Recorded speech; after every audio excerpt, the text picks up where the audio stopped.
Good evening. I would like to call the Nash County Board of Education's committee meetings to order. The first committee that will meet is the Policy Committee, led this evening by Vice Chair Dunton. Thank you, Dr. Washington. At this point, I'll call the Policy Committee committee to order. We have a quorum with three of us here, being myself and Ms. Thomas Bullock. So first item of business is the review, discussion, and approval of minutes from the prior meeting. They're attached in assembly. Hope everyone's had a chance to take a look.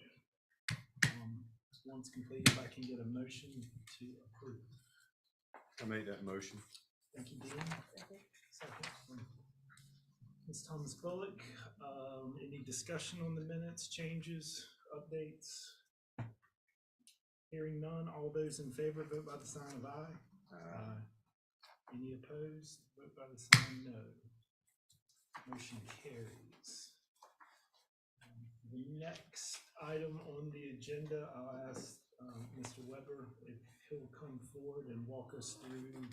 We have 6 policies with minor changes: 4130, 4150, 4334-50, 35-7345, 6230, 7232, and 7820. I guess we'll address all these in a group. Yes, Mr. Dunton, we will, staff will take care of the minor changes. Okay. Yes, sir. Thank you. And I'll begin with policy 4130. Good evening to everyone. Good evening. Hope you and your family had a good Thanksgiving break. Policy 4130, discretionary admission. That was just legal references that were recommended for updates. And the same for policy 4150, school assignment. Again, that was updating the legal reference was the recommendation. Any questions on the update for legal reference for those 2 policies? I think we're good. Moving along.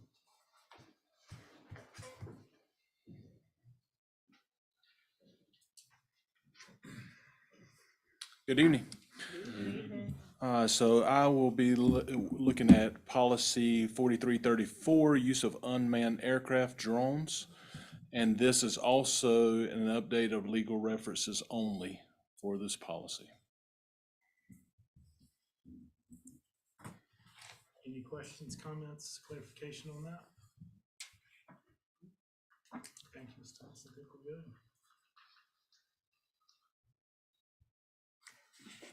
Moving on, I've got 6230 next, I believe. Good evening. Mine is in reference to a legal reference change in number only on the 4th page for school meal and competitive food standards.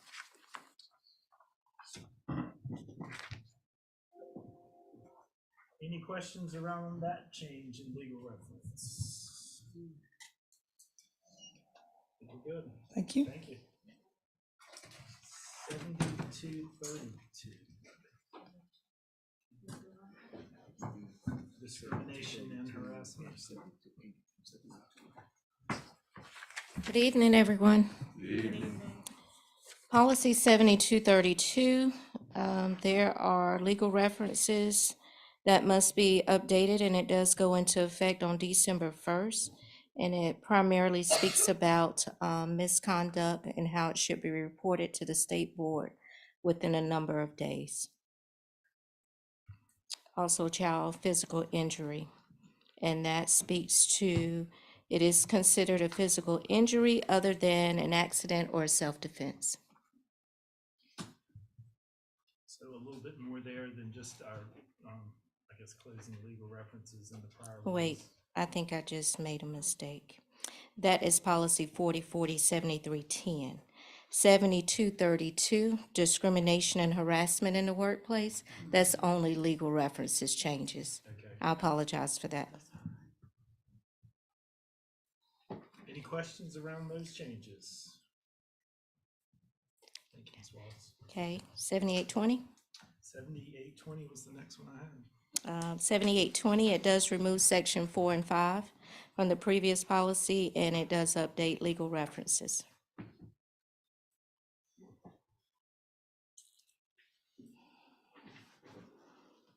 Any questions around those? Minor changes. Yes, I think we're good on that. okay, thank you.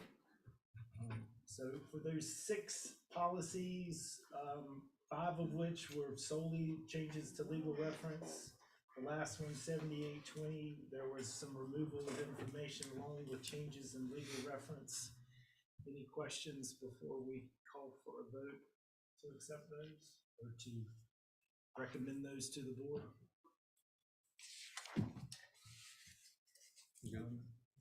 Get a motion? We have a motion, second. To recommend those to the full board, any discussion? All those in favor say aye. All those opposed say no. Motion carries. Now, Mr. Weber, we'll move on to 6 items that we have with substantive changes. Major, let's go with that. Major, substantive. Easy. Good evening, board members. There are, I believe, 6 policies for your review with substantive changes. I'll just go through them one at a time and provide an overview of what those changes are. So the first one I'll talk about is policy 1310. That's your parental involvement policy. This one should be familiar to you. You just approved some rather substantial or major changes to that one at your last meeting to comply with the Parents' Bill of Rights. Those changes are still identified in this version, but actually you've already approved most of these in terms of the version that's online. The only additional change that's coming this month for your review is in section C4E, and that's because the School Boards Association has revised it again to reflect revisions that were part of the state budget bill. So the original Parents' Bill of Rights included a requirement that all student surveys that touch on particular protected topics such as illegal behavior require written parent consent before the student may participate. The budget bill created an exception to that general requirement for 2 CTC surveys, one of which is the Youth Risk Behavior Survey, and then the other is the National Youth Tobacco Survey. So those exceptions to the general rule requiring prior parent consent are now reflected in, again, I believe it's section C4E. And those are the changes to this policy from the version that you would have adopted last month. Are there any questions on that before moving on to the next? Yes. Does that mean that the parents get to see the survey ahead of They still, providing consent? that's a great question. There's still the ability to review, but the mandatory prior written consent, that's no longer required. Say that for me one more time. So parents still have the right to review, Yes. but there is no longer a requirement to get prior parent consent before implementing the survey itself. And I believe one of those, at least, the National Youth Risk Behavior Survey, that was one that Superintendent Truitt, the state superintendent, was pushing hard to get that exception because it provides valuable data. And I believe those are anonymous, but I can't say that 100% for certain. Okay. Can I ask for a point of clarification? When you're speaking to the parents' permission for surveys, are you referencing all surveys or the 2 that you said were at exclusion to the Parents' Bill of Rights? So this revision carves out only 2 surveys. So And those those 2 two that you named. CDC surveys, those no longer require prior written parent consent. But the other ones that we would do would require that. That's correct. So any other survey that touches on a protected topic, whether it's federally funded, state funded, locally funded, free, those would still require prior parent consent. And that was the major change in the Parents' Bill of Rights. Prior to that, we were operating under federal law, the PPRA, which only required prior parent consent for surveys touching on protected topics when they were federally funded. So the big change in the Parents' Bill of Rights, it kind of removed the consideration of funding. Doesn't matter what the funding source is. And then this particular revision, which again comes from the budget bill, just carves out those 2 CDC surveys. Thank you. You're welcome. Dean? So is there something expected of us as a district to send to the parents ahead of time saying a survey is coming? That's right. So it's actually in the same policy, 1310, parental involvement. There's a requirement at the beginning of the school year to identify surveys that the district intends to give. And I don't have the actual specific student survey policy in front of me or memorized, but I believe that the copies of the surveys have to be made available at least 10 days in advance. There's some sort of time requirement there prior to actually giving the survey. So it can't be like the day of, for example. We have to advertise it. That's right. That's the policy currently, right? Yes. Yep. Yeah. It's already in there. Yep. Yeah, really the big change again from the Right. Parents' Bill of Rights had to do with the funding source. Well, any other questions around that? All right, I think I've got 3610 next on our. Okay, 3610, this is your counseling program policy. There are revisions in this policy that add a new section C, and that section reflects a new statutory requirement to establish peer-to-peer support programs in schools with grades 6 and higher. So one particular note here, those programs are not required to be in place until the 2024-2025 school year. I understand that NASH plans to and will have those programs in place by next school year. So just for a point of clarification, I would recommend that the board consider a clarifying change in this language to the first sentence to revise it so that section C states, beginning with the 2024-2025 school year, all schools with grade 6 and higher will have peer-to-peer student support programs through the rest of that sentence. And that way there's no question about whether the district is in compliance or not. And that again is authorized by the statute. Thank you, Jason. Questions, comments on that one? Regarding that change?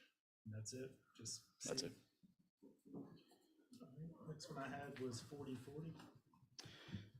4040, 7310, that's your staff student relations policy. There's a new state law created by the Protect Our Students Act. That act changed the definition of student in a criminal statute regarding sexual activity between school personnel and students. It expanded the definition of student to include not only current students, but anyone who was a student within the previous 6 months. So it was really an expansion of that particular definition. It also increased the penalties for individuals who violate the criminal statute to a higher level felony. And the main change in the Protect Our Students Act that is reflected here in your proposed revised board policy was that new law essentially codified reporting requirements that previously only existed in State Board of Education policy. So it took those requirements and made them statutory. And the changes here are designed to reflect those particular changes in the statute itself. That's pretty much it. Any questions on that one?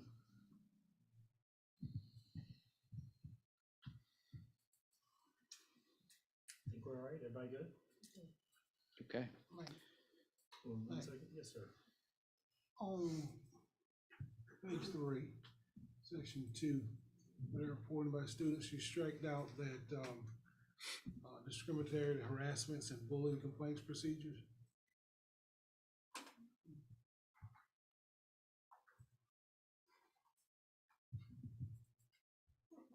Page 3.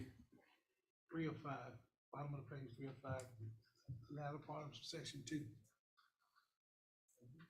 That was a change in a cross-reference. The, this must have been part of a prior board policy update where your discrimination, harassment, and bullying complaint procedure was revised and separated out. There were some pretty significant changes a year and a half ago where the NCSBA completely reorganized a lot of the Title IX and other bullying and harassment policies. My assumption is this is cleaning up some of those cross-references. Good question. Yeah, it's a good question. Anybody else? Dean? Just a little technical thing. Can they clean up the bottom of that? Oh, yeah, While they're at it? Where it reads Nash recommend. I didn't notice that before. Yeah, well, these come straight from the NCSBA, so I will make sure they are fixing that so you don't have to do it when you update your policy manual. Good catch. Next, I think we have 4110. That's right. This is your immunization and health requirements policy for school admission.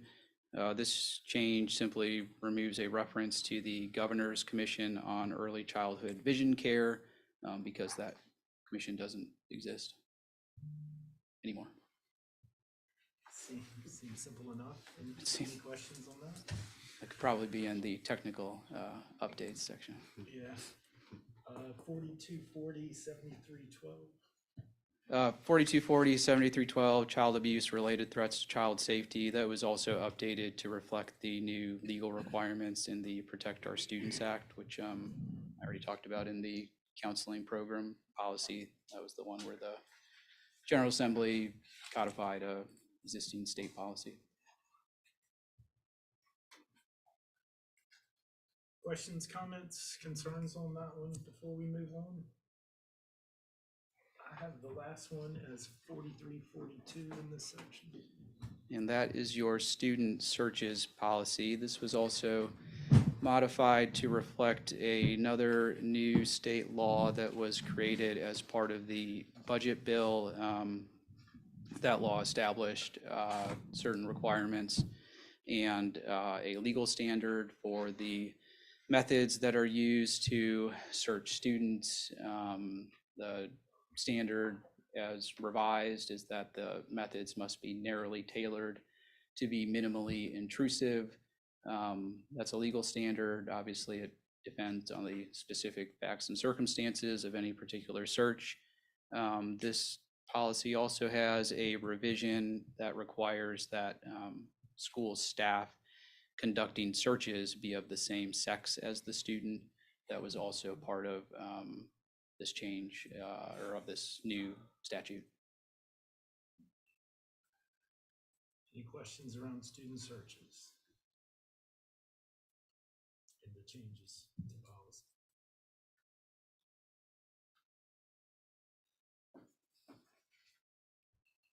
And there are some conforming changes as well to remove references to gender and replace them with the same sex.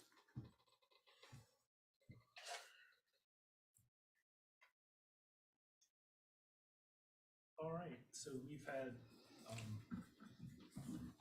six policies with major changes. Just for discussion of the committee, are there any that we feel like we should pull out and not recommend in full to the board that might require additional discussion, additional information at our board meeting? I did not see any, but I'm certainly glad to change the motion and make the motion accordingly. If not, we've got 6 policies. And let me see how to do this. We've got 1310, 4002, 40, 40, 73, 10, 41, 10, 42, 40, 73, 12, and 43, 42. And then we've got 36, 10 with the recommendation to make a change to reflect the start date that would be the 24-25 school year. So I guess the recommendation is that that change be made in addition to what was highlighted for us. So I think that's our motion. If I can get a first on that. Second. Dean, any discussion around those with substantive, do it again? That was important. Changes. Vital. Hearing none, all those in favor, please vote by the sign aye. Aye. Any opposed by the sign no. All right, so the motion to recommend those carries. Any other discussion for the committee? Hearing none, I will stand us adjourned at this time. Thank you so much, Vice Chair Dunton and the Policy Committee. The next committee that will be presenting, or meeting rather, is the Administrative Services and Operations Committee. Mr. Sharp. Good evening, colleagues. I'd like to call the Administrative Service Committee to order, please. Roll call, Mike Dunton, Yes, sir. Dr. Chavis, Here. Franklin Lamb. Here. Shawna D. Bullock. All present and accounted for. Next item on the agenda, I need a motion to approve the minutes from last meeting, please. So moved. Second. It's been properly moved by Mr. Lamb, seconded by Dr. Chavis. Question or discussions?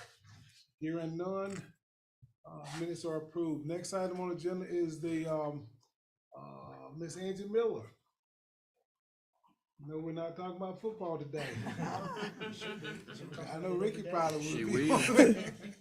I had to take a double take of his jacket. This evening, I'm here to recommend or discuss the Swift Creek and Cedar Grove surplus for sale. The superintendent recommends the board surplus the property and ask the county commissioners for first right of refusal for this property per the general statute. And then also recommendation to the board to direct the staff to use the for sale signs and solicit an offer and start the upset bid process if that is what the board so chooses.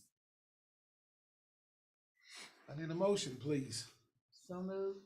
It's been properly moved by Dr. Chavis, seconded by Mr. Lamb. Questions or discussions? I have a question. Yes, ma'am. In the process of the upset bid, do we strip property down or move like playground equipment, kitchen equipment? Are those particular items left as part of the bid process, or do we basically just get the stripped down process? It's already been taken care of. The equipment, as far as playground equipment, we did assess all of that many months ago when we were having conversations about playground equipment, and liability wise, if we move it, it is not going to be at code. So it was nothing that we could move from that property. So the playground equipment will stay. In the cafeteria, everything that is a workable object that we could use in some of our other schools has already been moved. All the cafeteria tables, they're on wheels now. All of that has been moved out.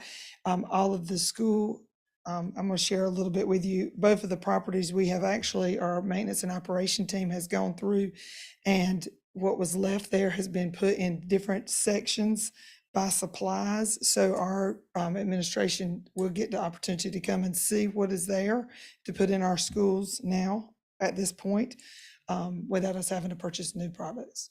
So we've got desks, we've got some tables and chairs. Some of the products were not in good working order, and so we've already disposed of them. But yeah, everything we can use, we're using.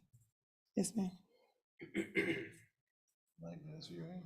Yeah, I was just, in light of one of our recent transactions, I'm all in favor of the upset bid process, but is there need for discussion of other ways to liquidate if the commissioners do not purchase these funds?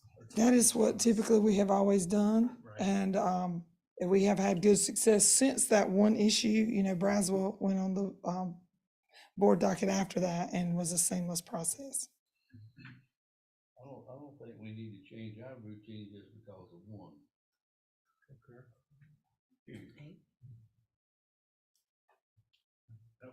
Any other questions? It's been probably moved in seconds. All those in favor say aye.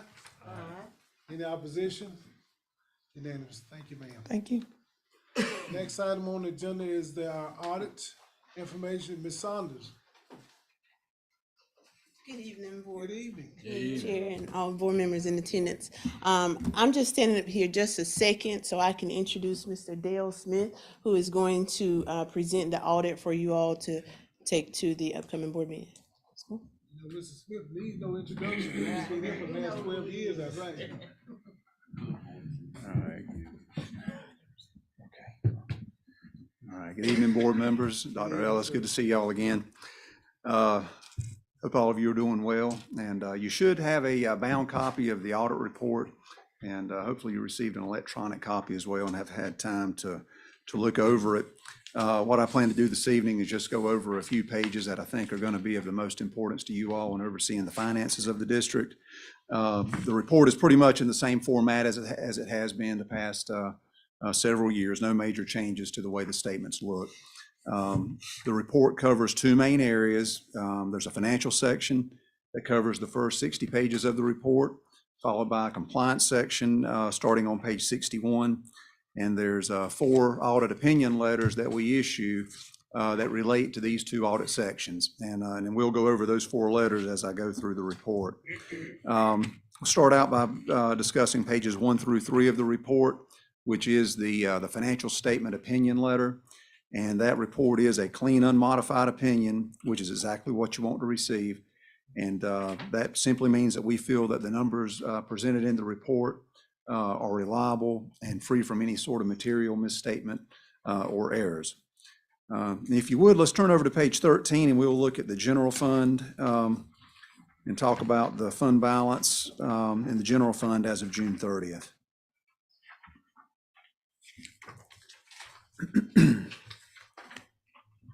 And page 13 covers all of the governmental funds of the district, and this is pretty much all of the funds except child nutrition. And we'll talk about child nutrition once we finish up with this page. And we'll be focusing on the first column, which is your general fund. And there at the top, the district had total assets at June 30th of $12,370,611, and that was composed primarily of cash and cash equivalents of $11,686,082.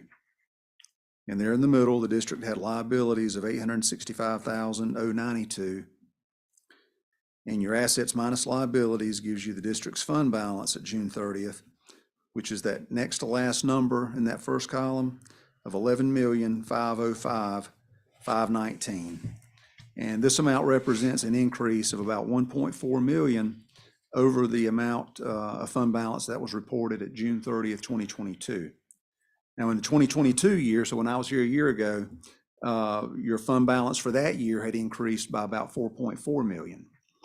And in the 2021 year, your fund balance had gone up by about $1.5 million. Now, if you remember back about 4 to 5 years ago, the district's fund balance had gotten to a pretty low level, and the board made some spending cuts, and y'all began building fund balance reserves back up, and now your fund balance is at what we would consider a very solid level for a district this size. A lot of the districts that we audit have seen their fund balance go up over the past 2 to 3 years, primarily due to the receipt of the federal COVID funding that flows through the district.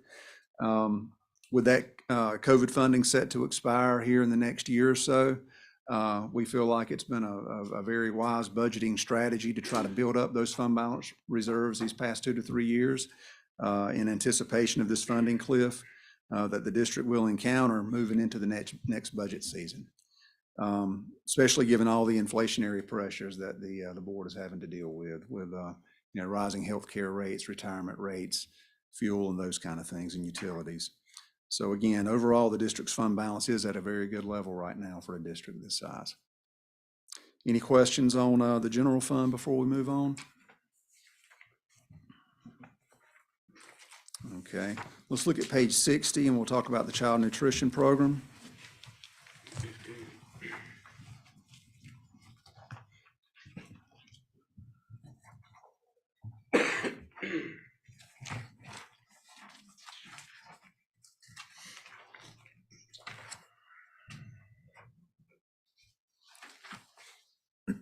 Okay, and page 60 shows the revenues and expenditures of the child nutrition program for the year ended June 30th, 2023. And if you look at the last row that's got 3 columns to it, it says net change in fund balance. And the middle column shows the actual results for the year. The program reported a loss for the year of $296,643. Now, in the previous year, the program reported a profit of $2.8 million. So in the 2022 fiscal year, due to the pandemic, the federal government allowed all students to eat free. Then that resulted in a significant increase in the USDA revenues that the district received. And in 2023, the federal government discontinued the program of allowing all students to eat free. And so every school that didn't have the CEP program, that community eligibility program, had to start having students complete free and reduced lunch applications again. And as a result of this, the USDA revenues declined significantly last year.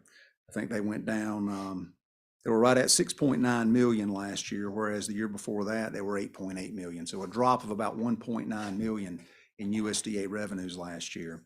Now, you had a little bit of a makeup on that with food sales there at the top, 814,000 versus 229,000 in the previous year. So you had about a 585,000 increase in food sales, but not enough to make up for the decline in federal reimbursements. And in addition, the program encountered higher food and labor costs, which resulted in overall program expenses actually went up last year. And so the combination of the lower revenues and the increased cost are what accounted for the decline in profit, going from 2.8 million in profit to a little bit of a loss of 296,000 this past year. And we saw the same scenario play out at pretty much every district that we audited this past year. They all had really high profitable years in 2022. And then, they're either at break even or kind of like y'all, just a little bit below break even in the 2023 year. But, even with the reported loss this past year, the program still has very good cash balance reserves of over 4.9 million as of June 30th. The program continues to pay full indirect cost, which the finance department deposits into the district's local bank account to help pay for overhead costs incurred by the child nutrition program. And those indirect costs totaled over 374,000 last year. So even though you had a little bit of a loss last year, overall the program continues to be in very good financial condition as of June 30th. Any questions on the child nutrition program? Okay, and starting on page 61 is the first of 3 letters that we issued relating to the compliance testing over the board's internal controls and expenditure of state and federal grant awards. And we're required each year to perform compliance audits on the state and federal revenues that flow through the district. And due to the significant amount of federal COVID-19 funding the district received, we had to do a good bit more compliance testing this past year. We ended up having to audit the special education program, Title I program, the COVID-19 Ed Stabilization Funds, State Public School Fund, and the CTE program support funds. And as part of the audit, we test a significant number of payroll and general disbursement transactions, as well as various state and federal compliance steps that the federal and state governments tell us to perform. And we're happy to report that all 3 of these letters are clean, unmodified reports. And that means there were no significant deficiencies, material weaknesses, no findings, and no question costs are reflected in any of these letters. Now on page 69, there is a reference to 3 findings that were reported as part of the June 30th, 2022 audit. The findings in the previous year there were several purchasing issues that we reported to you all, and there were several budget violations that were also reported. And based on the testing in the current year, all of those findings appear to have been adequately addressed. And on page 69, they're all shown as having been corrected in the 2023 audit. So any questions related to the compliance portion of the audit? Okay. And there was also a couple of separate letters that were in the front of your booklet. The one-page letter is what we call a management letter.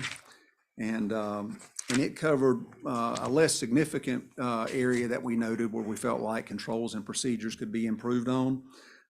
As part of the audit, there were quite a few adjustments that were required to adjust balance sheet accounts. None of the adjustments were material. That's why we didn't consider them to need to be reported as a finding.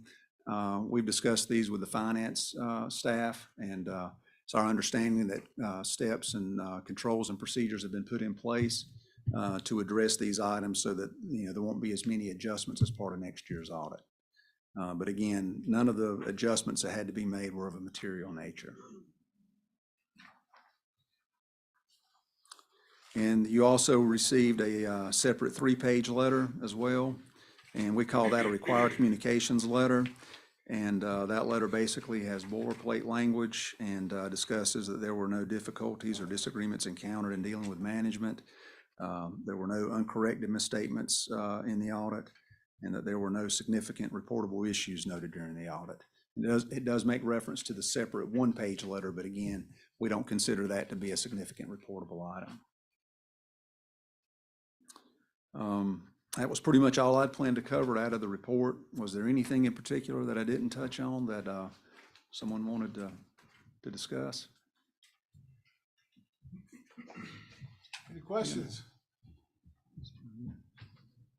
Overall, the audit went very smoothly. I think the finance department, they did a very good job of utilizing the state and federal dollars that flow through the district. Y'all receive position allotments, y'all receive dollar allotments from DPI. And we always check to make sure that those allotments have been fully used, because basically that, if you don't use those allotments, then that means you're using local dollars instead. And y'all did an excellent job, the finance department did, of utilizing all of the positions, all of the dollars that flow through the district. So we were happy about that. And I would like to thank Ms. Sanders and her staff for their hard work in helping us get the audit done in a timely manner this year. If there's no questions, Dale, it is good seeing you again. All right, good to see I y'all. look forward to having another one next year. Yeah. And sure, Ms. Saunders, where are you? Thank you for your interim work that you're doing with the budget, with the finance team. Appreciate Dr. Ellis working with that group to do that. So thank you very much, you and your team. All right. Thank you very much. All right, Have a good to great see evening. y'all. Y'all have a good You evening. too, sir. Thank you.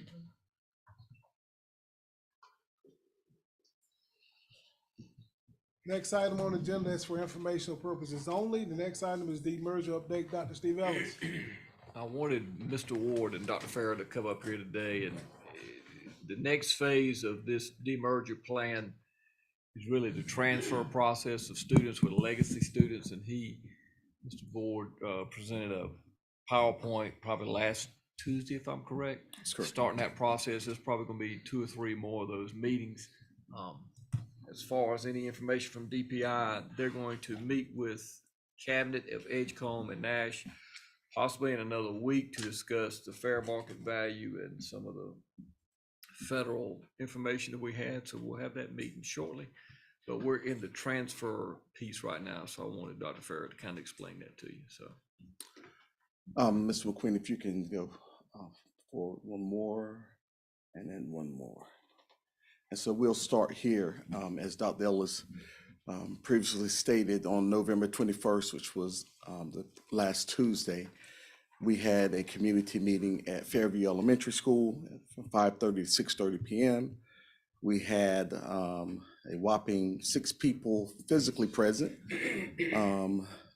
There was Dr. Washington, Robbie Davis, and a news reporter, Mr. McQueen, Mr. Ward, and myself, and then we had 3 people who were online. We have a second meeting, if you could go back to that first slide that you were at, Mr. McQueen. Yes, right there. We have a second meeting established for December the 11th at Rocky Mount High School. This is our tentative plan, unless we're hoping that nothing changes. So, and we kind of want to have that meeting December the 11th because of the exams that students will be taking towards the end of that week. So we kind of wanted to go ahead and get that portion of it out of the way. Mr. Ward and I have had a conversation. We've also spoken with Dr. Ellis that if we need to have another community meeting or two, we will be sure to do so. But right now, we are hoping that this one will suffice on December the 11th. If it doesn't, then we are prepared to have another meeting. Yes, ma'am. How are we advertising to the community, the times and places for these? Ms. Finch and her team, this November 21st meeting kind of got away from us. Initially, we started having this conversation back about the middle of October and really wanted to try to have Edgecombe at this meeting. So the initial date that we were planning to meet to try to bring them on, Mr. Sharp was not able to be at that meeting. And then I was sick and out for a few days. Things got behind us. And I wanted to have the meeting because first of all, it was in our plan to do so in November. And the other thing is that I knew is that if we needed to have another meeting, then we could just add another meeting. So having that meeting on a Tuesday right before a holiday, and then the weather didn't help us at all neither. It was raining. We knew that we were not going to get a lot of people, but it was not due to the lack of Ms. Finch or her team making sure that the information was out there. Because once Mr. Ward and I was able to think through a date and to decide on that date, she started working on it right away. So will that be connect eds or emails or how are we reaching them? Ms. Finch, you want to talk about how you're doing that? So when they ask us, we know. Yeah, that's a good question. So, what we've done is we've taken the PMR, which is the data that Rod's team puts together of all the Edgecombe County residents to date that we're using. As you know what that is. For those that don't, it's all the Edgecombe County residents to date. And we've actually separated that list out for all the schools. We've been in contact with the principal, so they have the Edgecombe County residents of each school. So we've asked them for their support too, to make sure they are making those phone calls or emailing or touching base with those parents. And additionally, we started emailing the students, the high school students. So after we emailed the parents 2 days later, for example, this last event we had, we emailed the students to let them know, hey, this was sent to your parents. You need to touch base with them because this impacts your future, and that you have the option to opt in or opt out. Because especially for the legacy students, we recognize they need to understand their choices as well. And, you know, people can miss emails or social media, et cetera. We work closely too with Miss Nancy, who's sitting back here from the Nashville Graphic, as well as Dave Cruz from Rocky Mount Telegram and other reporters helping to get that out as much as possible.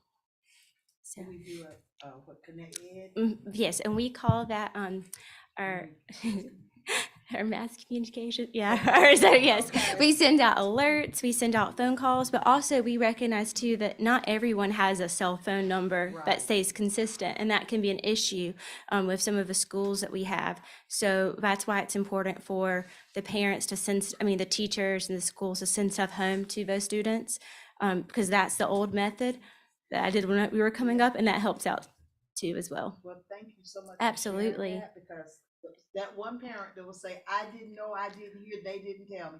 We can say they did this, this, this, and this. Right, So, right. And we put it all on the website too, and there's like a check box list of the process along the way. So, and we've also given Edgecombe County today, right? It was today. We gave them a list of the addresses for the Edgecombe County residents, so they can send them packages in the mail. Thank you. You're welcome.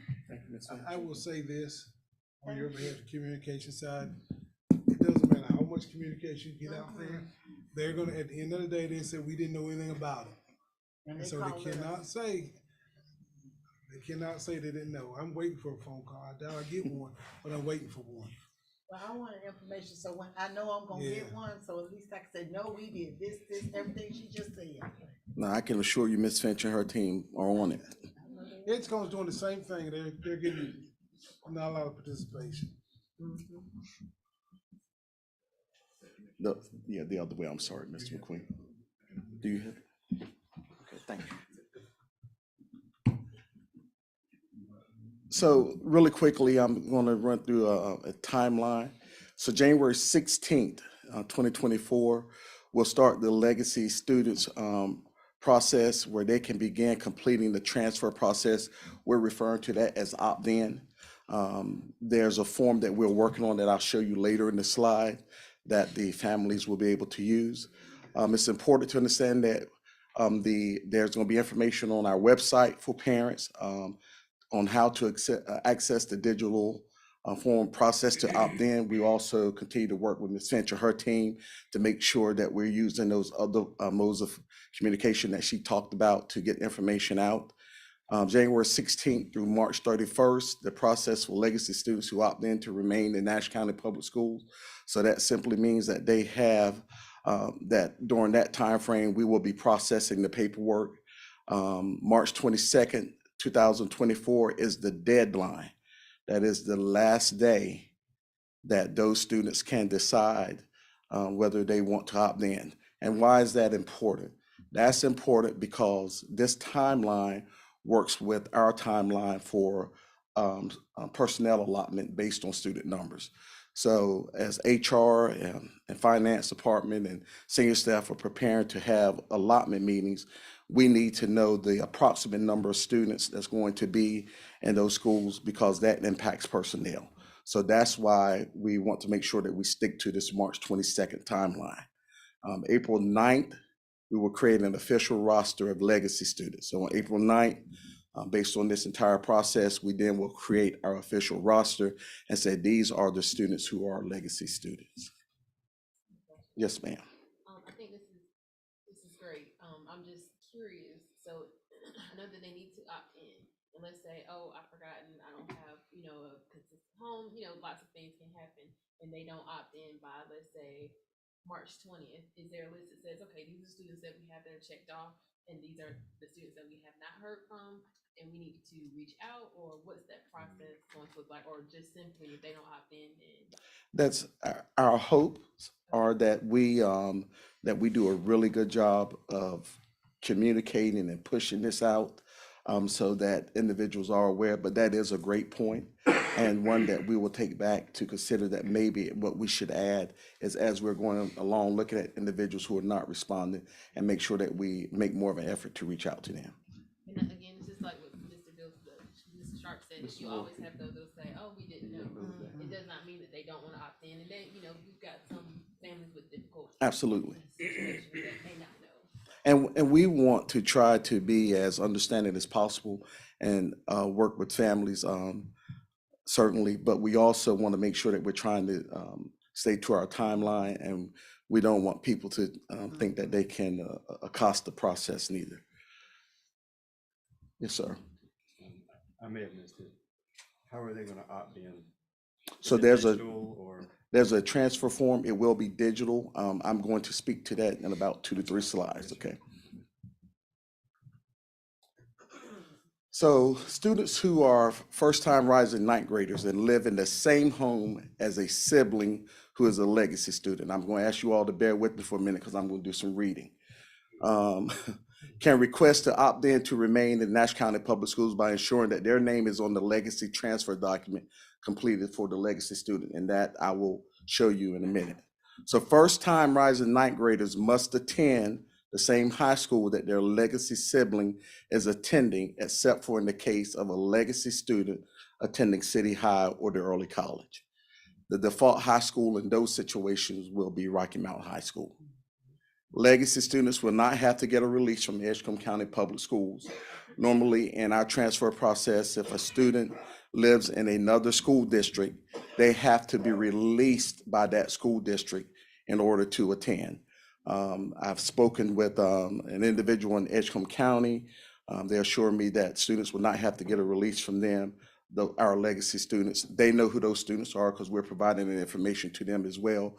So it will be just a simple, they complete our process and they're able to remain here. Legacy student siblings will have to get a release from Edgecombe County Public Schools. Again, keeping in mind that this process is really put in place for our legacy students, those who have already started high school. And so we have tried to work with families and who are in a situation where they may have a student who's coming to ninth grade so that they don't have to take a child to Edgecombe County for one thing and to Nash County for another thing. But really, this process is for our legacy students. Yes, sir. Have you thought about a domino effect for that legacy ninth grade, rising ninth grade student who's got a sibling coming into ninth grade? Because if you got a legacy students in the 12th grade and their brother or sister is coming into the ninth grade and they got a sibling behind them that's coming into the 8th grade, now you got a legacy student sibling that's attending the school that's in our district, but their sibling behind them can't do it. Right. So now you At some point, you've got to cut the process. Exactly. So that's why I'm asking the question, why are we doing this with ninth graders? Because that was one of the things that we said we would take into consideration. And we want to make sure that we are being a good steward of our word. One of the things that we're talking about in this process is, and I don't know which slide it's on, but for those legacy students, once a legacy student either graduates or decide to leave the district, their sibling can no longer come to Nash County Public Schools. They have to go to Edgecombe County Public School, because you have to remember the process is put in place for the legacy student.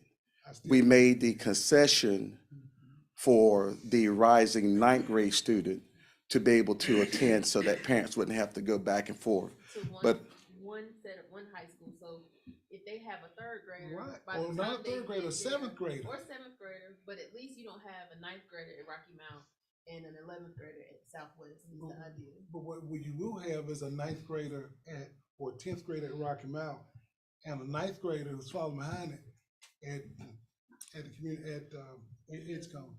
there's not, That's right. It's over. there is a clean process, and the clean process would have been just to cut it off. But again, Dr. Ellis, because we got his blessing before we spoke about this, agreed that we should try to work with families. We think that that's the right thing to do, but families also understand that at some point there has to be a cutoff.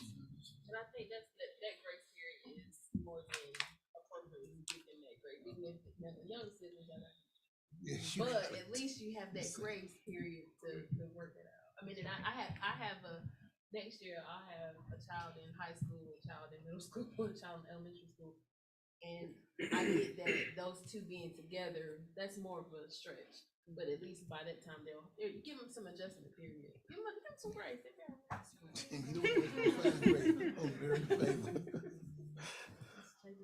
Yes, ma'am. Okay, I have a question. Yes, ma'am. I am firmly in agreement with that cutoff point. However, if a parent is willing to pay tuition as an out-of-district parent, can they do that if Yes, they ma'am. want desperately to be in? Yes, our ma'am. system? Yes, ma'am.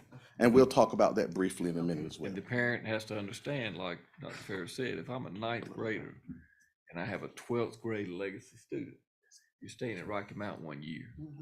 So that parent's gonna have to make up their mind. Say that again, Dr. That's right. They can only stay 1 year.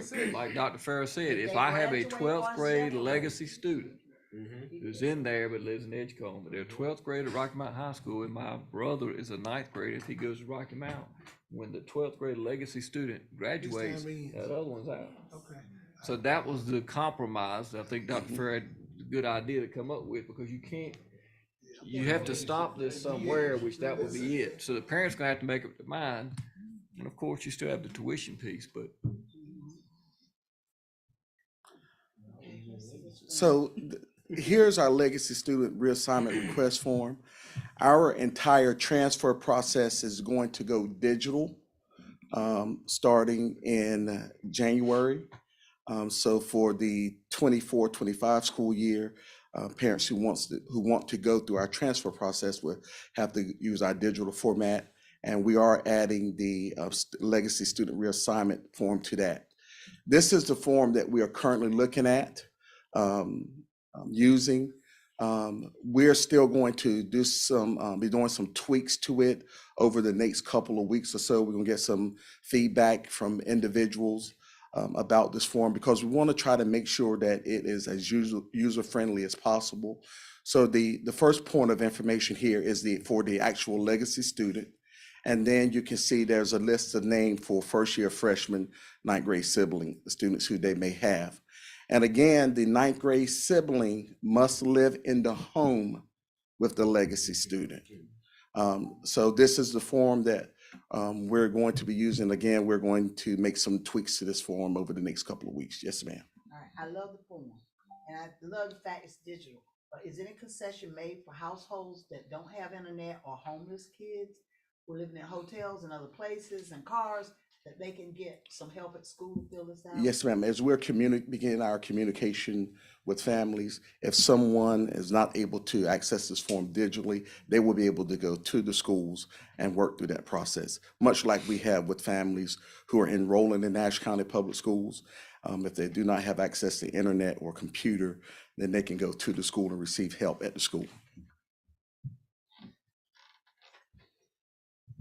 Thank you, Mr. McQueen. So here are some possible scenarios. Students who are first-time ninth graders, parents may complete the tuition process to request their students remain in Nash County Public Schools. The current tuition rate for the 23-24 school year is $1,656, and that may vary during the 24-25 school year. It could be up, it could be down. Current 9th through 12th grade students attending Nash County Public Schools during the 23-24 school year who withdraw from Nash County Public Schools during the school year will have to enroll in Edgecombe County Public Schools if they decide to return to school during the 24-25 school year. Example, 10th grade student withdraws from Nash County Public Schools in March of 2024 and decides to re-enroll in August of 2024, the student will have to enroll in Edgecombe County Public Schools. A high school student moves to Edgecombe County side of Rocky Mount in August of 2024 and wants to enroll in school. The student was not previously enrolled in Nash County Public Schools, so the student would have to enroll in the Edgecombe County Public Schools. A high school student moves back to Edgecombe County side of Rocky Mount in August of 2024 and wants to enroll in school. The student was previously enrolled in Nash County but did not attend during the 23-24 school year. In this situation, the student would have to enroll in Edgecombe County Public Schools. Legacy students and their siblings will not be able to attend a school for a specified educational program unless the legacy student is already involved in that program. For example, a legacy student sibling at Rocky Mount High School will not be able to ask for a transfer to Southern Nash High School for the ag program unless the legacy student was already attending Southern Nash High School in the ag program. Legacy student siblings cannot attend City or Nash Rocky Mount Early College.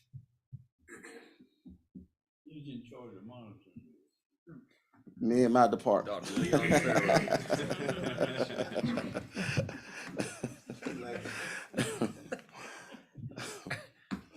And so that was the gist of our presentation.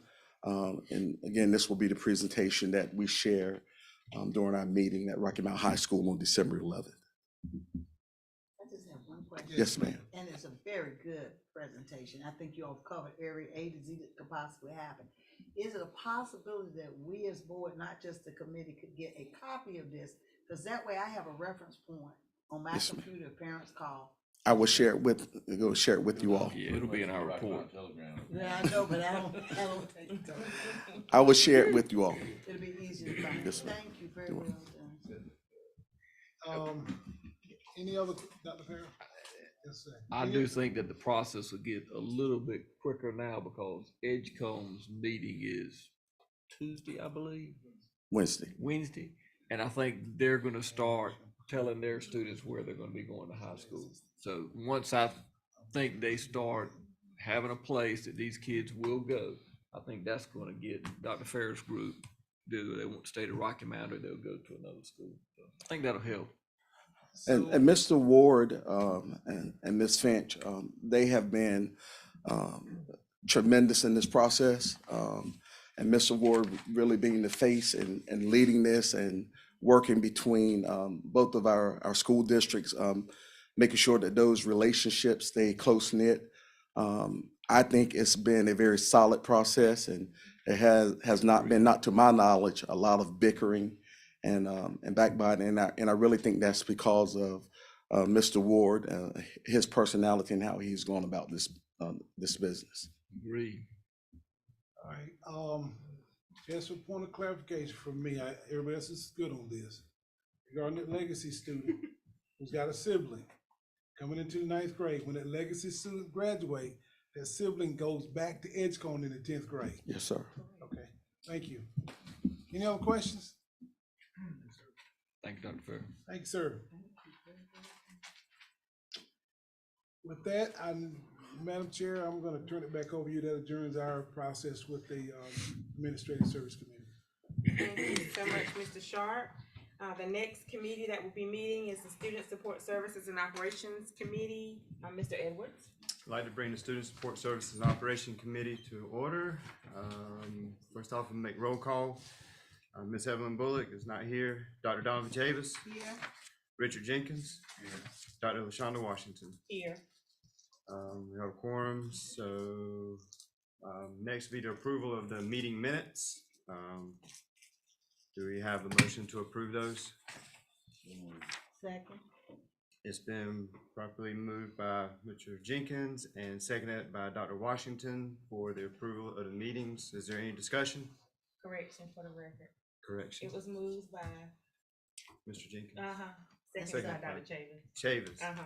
I apologize. No worries, for the record. My bad. All right, so any discussion? All in favor of the minutes? Say aye. Aye. Any opposed? The ayes have it, so we'll roll on. First off, we have some transportation update, which is for information only by Mr. Byer.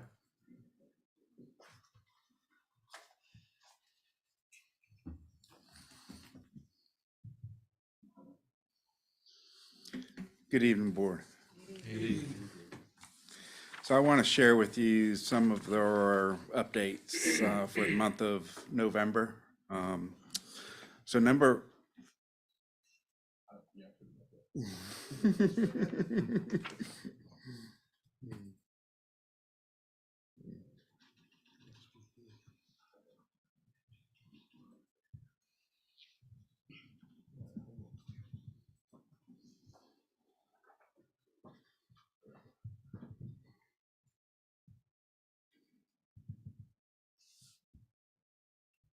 There you go. So November 14th through the 17th, the DMV trained 2 of our drivers. Like I said, this past month, in October, DMV was going to do some training the end of November and starting of December. So they got 2 drivers done the end of November. Both drivers passed behind the wheel training, so that's a plus. The good thing about it is transportation is continuing to have drivers apply online. In the last 30 days, 7 people have applied for a bus driving position. And this is what we've hired in the month of November so far. We have hired 5 drivers with CDL license, 2 drivers with a CDL permit working as monitors. So once they get behind their wheels, they'll become bus drivers. 1 bus monitor and a mechanic with a CDL permit. So.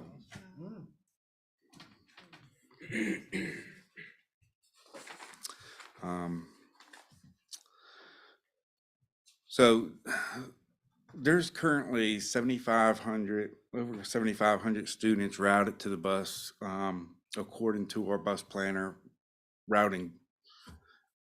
The the TD2 report shows that there was over 5,700 riding a school bus. What we've done is we counted the students that are riding at the end of September, and that come up to be 5,761. So the difference is over 1,800 students compared to what the system says and what is actually riding. So me and Dr. Ellis was talking, and per Dr. Ellis, he wants to do another student count starting today. But the count that we're going to do today is we're going to count the ones that are not riding the bus. We want to recognize the individuals that are not riding so we can start removing them from the bus. 1,800 students is an average of, 50 students per bus. That will free up a lot of buses that we need to make sure these schools are on time.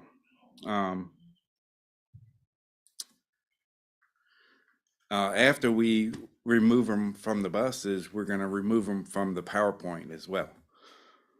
Students in PowerPoint, if they have a yes, they want transportation, when they go down to our system, it automatically puts them back on a bus.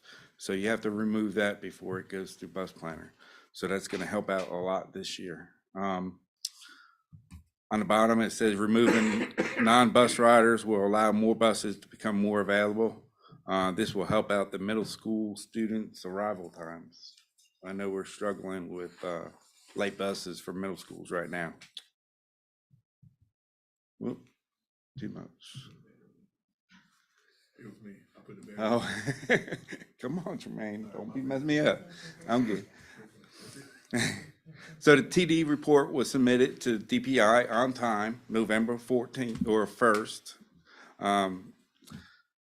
The NC, or the Nash County Public Schools, is eligible for 15 replacement buses for 2024-25 school year. I had every vendor from Thompson, Bluebird, IC coming to me for the past 2 weeks, buy my bus, buy my bus. But we have, what I have done ever since I've been here, I was talking about, well, who used to do the committee of buying the buses? And it was the director and maybe one other person. So I created a committee of bus drivers, mechanics, myself, of course, and of course, Dr. Farrell, but he's going to be here. But I want their opinion on what kind of buses we need to buy. It's all about them. They are either driving them or they're working on them. So they need to have what they want. And it makes them feel like they're important as well with us. So 13 72 passenger buses will be replaced, and 2 EC buses will be replaced for 2024-25 school year.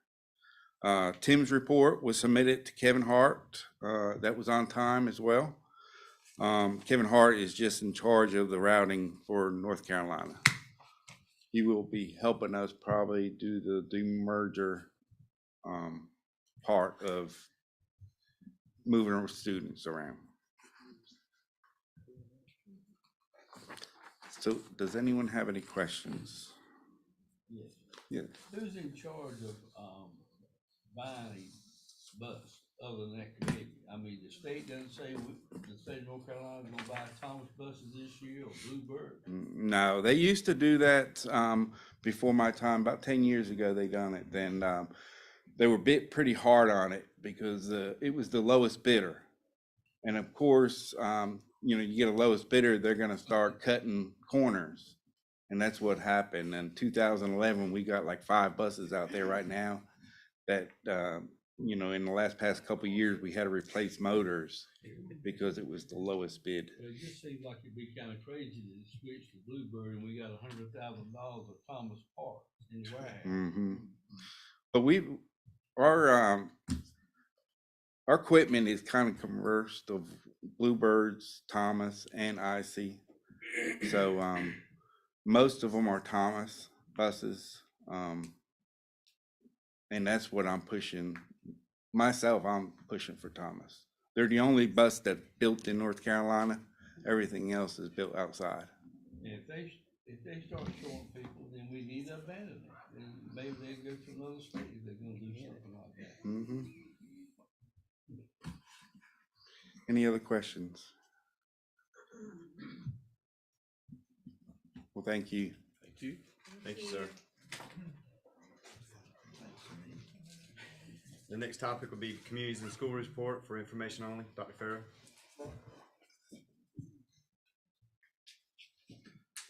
Mrs. Dorothy Hinton, the Executive Director of Rocky Mount Communities and Schools, and she is going to come up and give us a report about CIS from the 22-23 school year.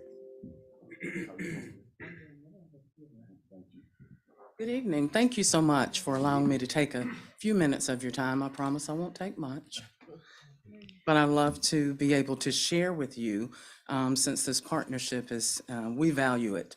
And so we appreciate it. And I just want to give you some updates regarding our 22-23 school year. So two things, we'll take a look at the school snapshot as well as student impact. On the first, what you will see in front of you first is how many students we are serving in middle school and in high school.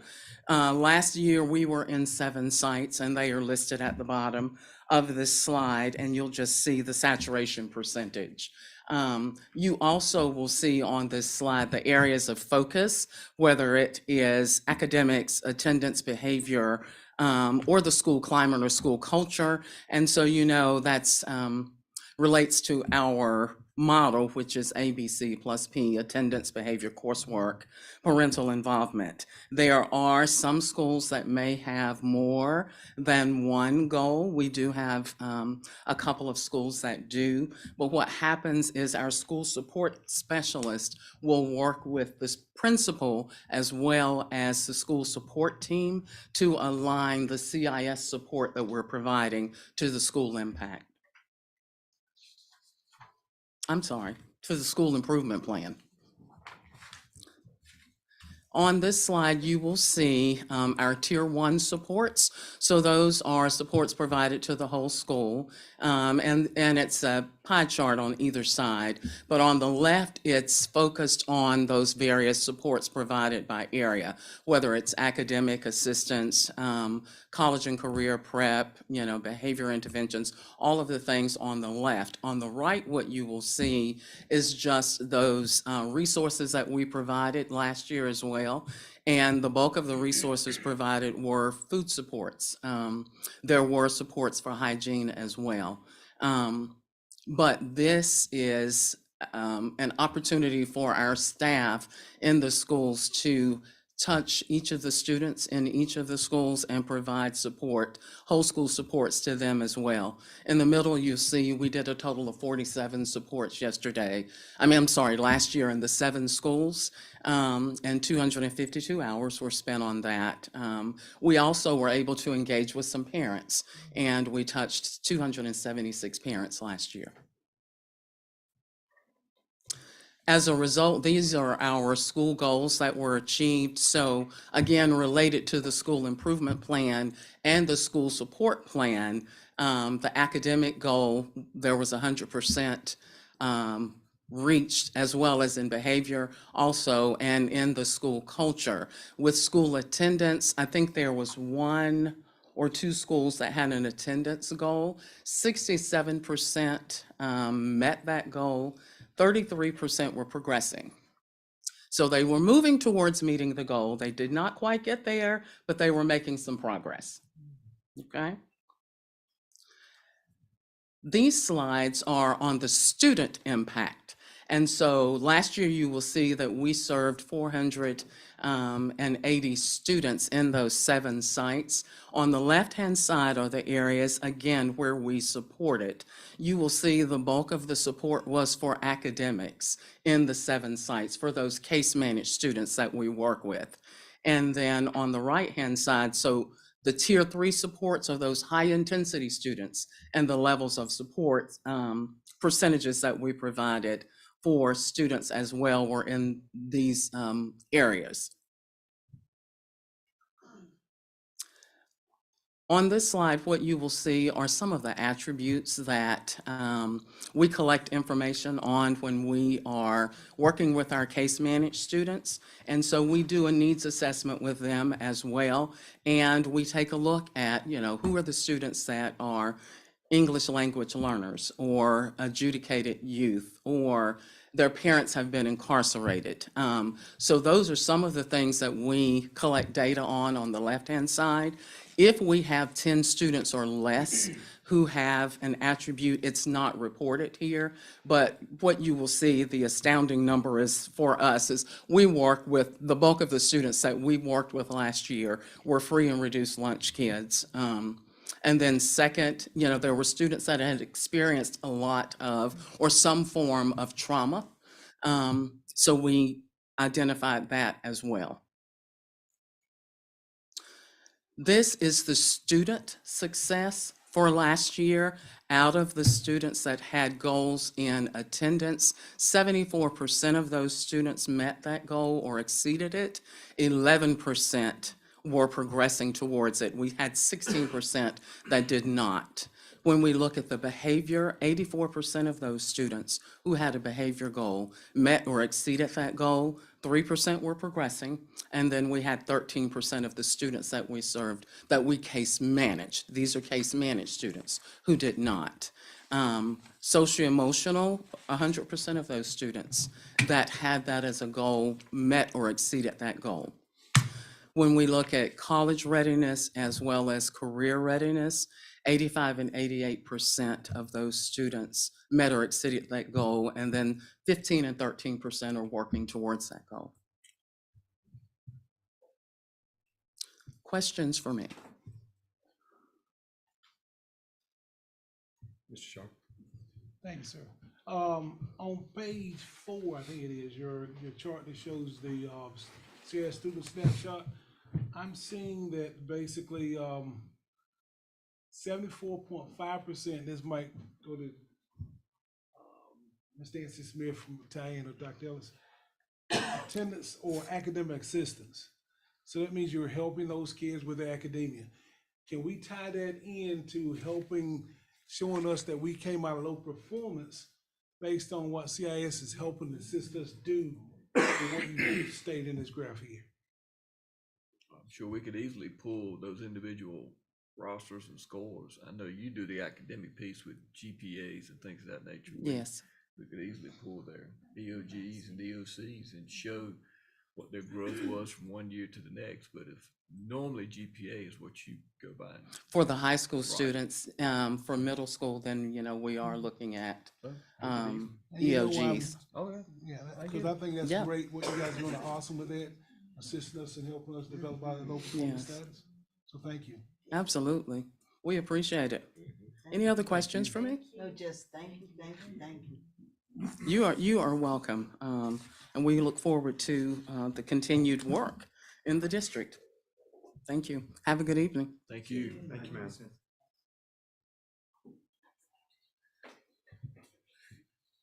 The next session will be the school safety plans, Dr. Farrow and Victor Ward. Good evening. Good evening.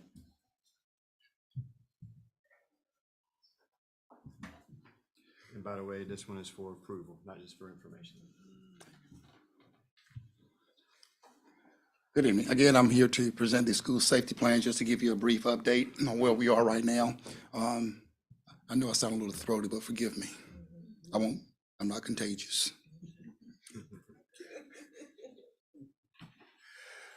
Just a couple of requirements at this point for the schools. That DPI has mandated that all public schools in North Carolina use their school risk management portal, or SRMP platform, to create and hold their school safety plans.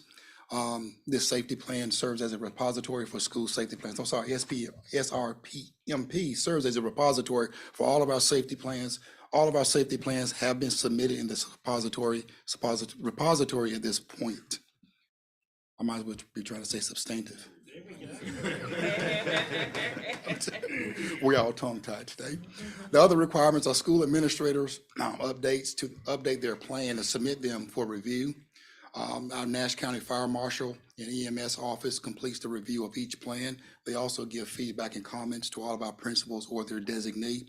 And after all of the feedback and comments have been addressed, then it's ready to be what we call published in the portal. However, DPI does not require the early college to have a safety plan in North Carolina. EMS, their portals, because of their affiliation with the community college already, because they're affiliated with them, they don't have to post anything. However, they do put it on a USB drive and give it to us so that we have a copy of it. And as far as Nash County is concerned, City High and Rocky Mount Early College does not have to have their plans in the portal. And we are thankful to have Mr. Lewis Smith and his team review those plans for us. Question, you're gonna ask for correction on that one too? What? Go ahead, Gonna Mr. ask for Sharp. correction on that one, that too, that Nash Rocky Mount Early College? That's still the name. Well, That's still the name. I know. Yeah, yeah, I think we went through that already. Yes, sir. Continue, sir. Come on. Okay. Mr. McQueen, if you would click on the site there, I just want to show you the website or the platform. This is the homepage of the school risk management plan. They could log in there and everything is kept there, but we won't go through the portal. I just want to show you the homepage.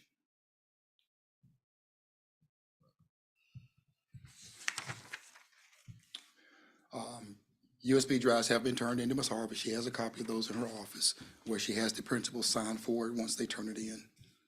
And I will say some of the plans are still being reviewed because the team is just Mr. Smith and two other team members that are reviewing all of these plans, and they give thorough feedback. They go through it one by one. And so they're still in the process of reviewing some of the plans at this point. And this is an active shooter video that schools are required to show to all staff members at the beginning of each school year. You don't have to click on the video, just that they have it. Lockdown drills. 3 lockdown drills are required, but more are optional if a school feels the need to have an additional lockdown drill.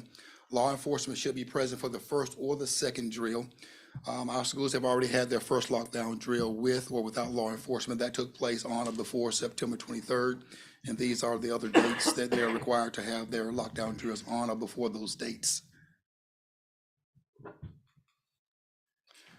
And prior to those drills, schools must call Dr. Farrell or me, and also or Barbara Harvey or central office primary number or the switchboard to let us know that they're having a lockdown drill. Tabletop activities with faculty and staff, these two are required. They must complete 2, one first semester, one second semester. The first one was due just before the Thanksgiving holiday break, November 20th. And these are just scenarios that schools come up with to their staff members. It could be an active shooter, it could be a gas leak, anything they want to come up with in terms of how they're going to respond to those procedurally to those situations, and have the staff go through that with them so that everyone is on the same accord. And the second one will be due March 4th, 2024. Fire drills, of course, the first one must be done legally within the first 10 days of school, and thereafter fire drills must be completed monthly, and those fire drill monthly reports are sent to Ms. Angie Miller and Mr. Dennis Fields. Any questions?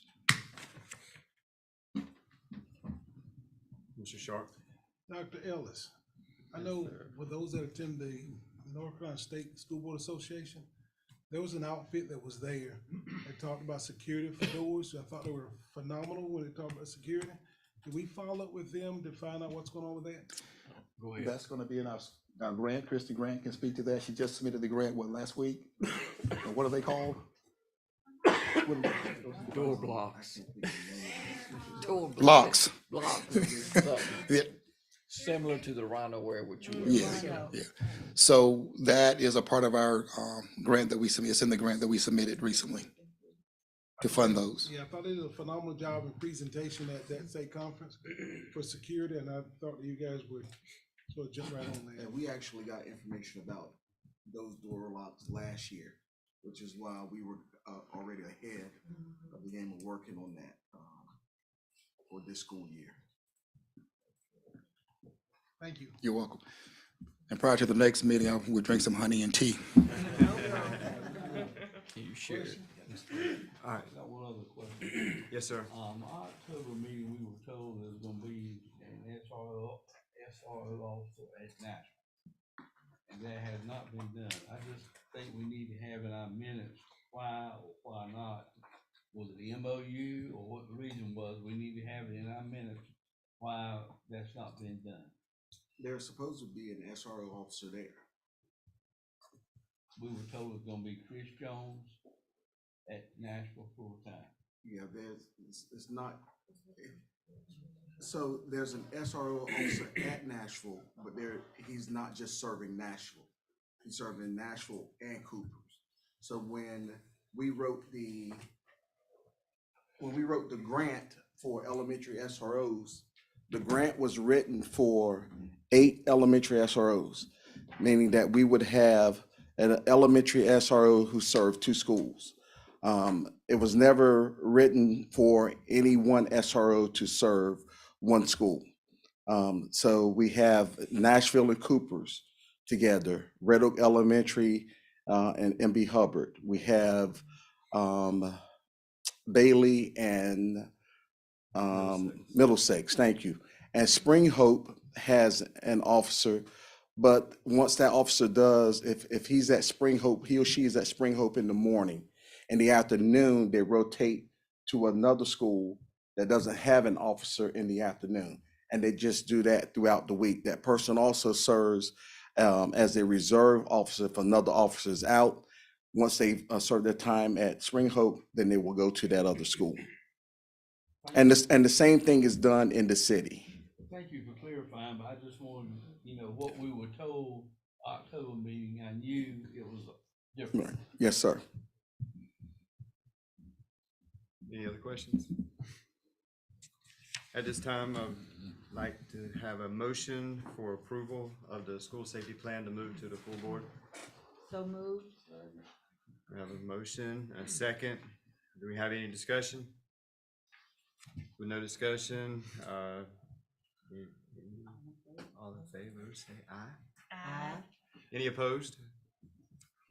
The ayes have it. We'll move that to the full board. And at this time, I'd like to adjourn the committee. Thank you so much, Mr. Edwards. And the final committee that will meet is the Academic Services and Accountability Committee. Mrs. Thomas Bullock. Okay, so at this time, I'll call to order the Committee of Academic Services and Accountability. I'll start with roll call. Mr. Bissett is not here. Mr. Gray? Here.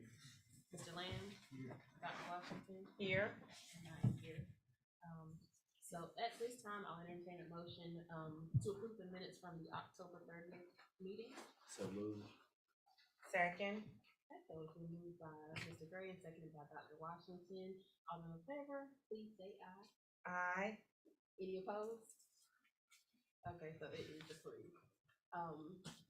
So tonight we only have one section of action items, just field trips. So, Mr. White. Good evening, board. Good evening. So we do have one field trip that does need your approval. It's out of state to Florida at Walt Disney World. Now Central High School dance team will be attending or requesting to attend in March of 2024. There are 13 students that will be attending and with 7 chaperones. And the superintendent's requesting your approval. Okay, so I'll entertain a motion to approve. So moved. And I'll second. Okay, so it has been moved by Mr. Gray, seconded by Dr. Washington. All those in favor, say aye. Aye. Any opposition? Okay, any questions? Oh, it's too late? Oh, was I, Okay. oh, was You're I? fine, you're fine. Okay. All right, so I just wanted to say thank you. Again, I know we talked so much about the things that Ms. Nancy Smith and the entire team have done. So we just want to say thank you and make sure that we keep the momentum. I know there's a lot of transitioning that's about to happen, but I know that the team can handle it. So I just wanted to say thank you. So at this time, I will adjourn. All right, if there is no further business to come before this board on this great evening. I'll entertain a motion to adjourn. So moved. Second? The motion has been made by Board Member Lamb for the record, seconded by Dr. Chavis. Is there any discussion? Hearing none, all in favor, please let it be known by the sign of aye. Aye. Motion carried. Have a great evening.